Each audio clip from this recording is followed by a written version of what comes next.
Dans les années 1200, il y avait un empire du Mali. Il avait été fondé par Soundiata Keïta. L'empire du Mali avait un État fédéral très organisé, avec un parlement. Vous imaginez, dans les années 1200, un parlement. En Europe, on va juste attendre 6 ou 7 siècles pour arriver à cette chose-là. Et l'État était très organisé, avec une armée, avec un système d'enseignement, avec un trésor public. Il organisait l'extraction et la vente de l'or. Il développait l'agriculture, coton, arachide. Il y avait des centres universitaires extrêmement célèbres à Tombouctou, à Géné ou à Ségou.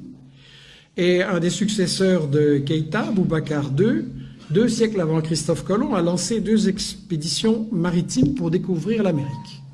Donc, pour des gens qui ne sont jamais entrés dans l'histoire, c'est pas mal. Et en fait, ce qui est intéressant, c'est que donc, il y avait toute une économie en Afrique et au Mali. Il y avait une économie avec un commerce, des caravanes qui remontaient de la Gambie, donc de l'ouest de l'Afrique jusqu'à la Méditerranée. C'était effectivement contrôlé, organisé par les Touaregs. C'était un commerce extrêmement prospère. Et quand le colonisateur français est arrivé là, intéressé par les matières premières, qu'est-ce qu'il a fait? Il a totalement disloqué, brisé ce commerce.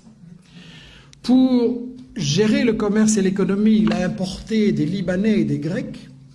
Et ensuite, la grande démocratie française, qu'est-ce qu'elle a fait? Elle a assassiné des milliers de professeurs de langue arabe. Pourquoi?